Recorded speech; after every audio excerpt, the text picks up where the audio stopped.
Elephants Don't Do Ballet by Penny McKinley, illustrated by Graham Percy.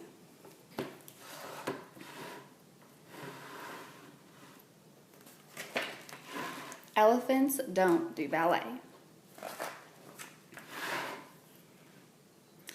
One Christmas, Esmeralda was given a musical box with a tiny pink ballerina on top.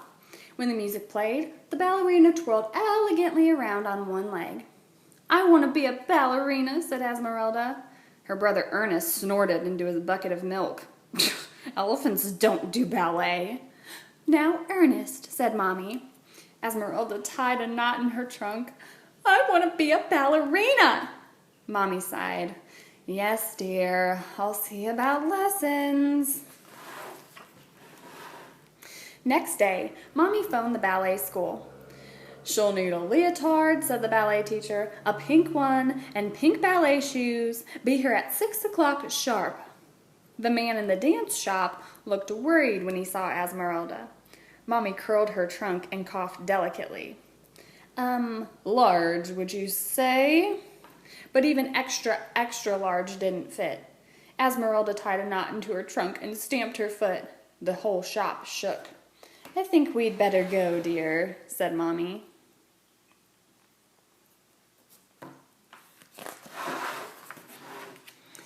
On the way home, they passed a furniture store.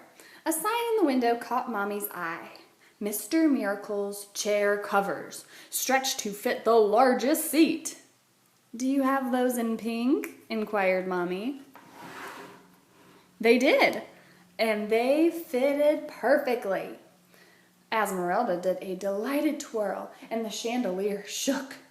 And they even had pink footstool covers to match. "We'll take 4, Mommy trumpeted in triumph.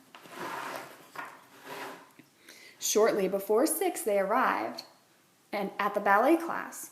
Silence fell as Esmeralda trundled in, and someone giggled. "She's fat," said in a small voice. Esmeralda tied a knot in her trunk. "Ignore them, Esmeralda," said Mommy, "and do untie your trunk, dear. It doesn't look nice." The lesson started, and Mommy wrapped her trunk tightly around her eyes and ears. "First, girls," said the teacher, "we shall learn to point our toes. Right foot, clap, left foot, clap, off we go."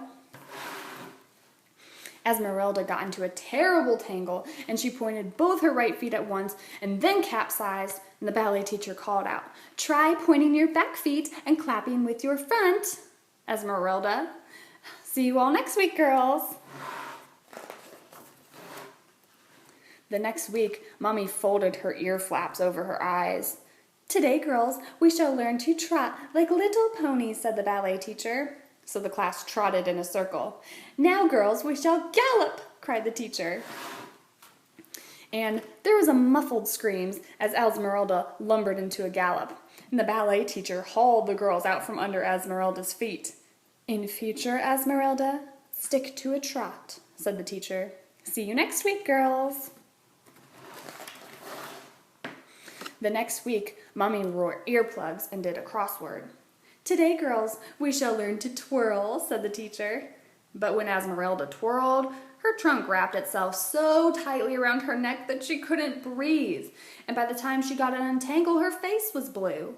"Next time, Esmeralda, try holding a wand in your trunk," said the teacher. "See you next week, girls."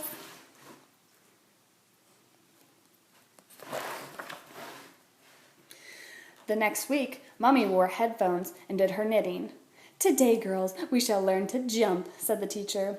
"One at a time, I think," she added nervously, looking at Esmeralda.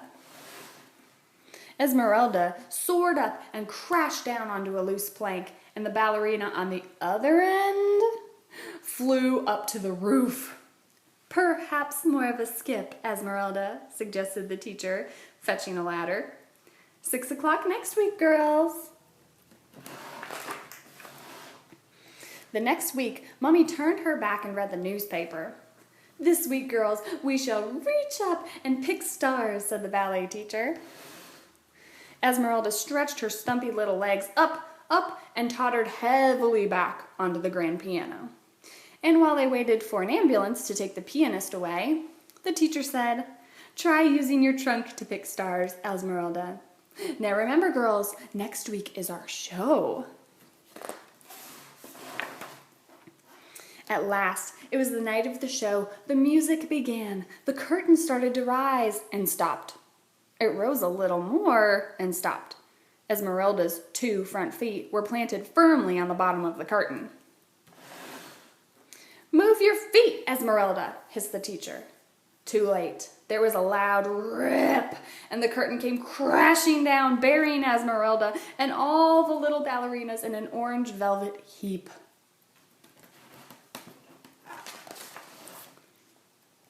Then a trunk emerged from under the curtain. With a heave, Esmeralda rose and twirled with the curtain gracefully above her head, while the little ballerinas clung to the edges like stars. Esmeralda lowered the curtain, and the ballerinas danced around her as she stood with the orange velvet curtain draped around her like a queen.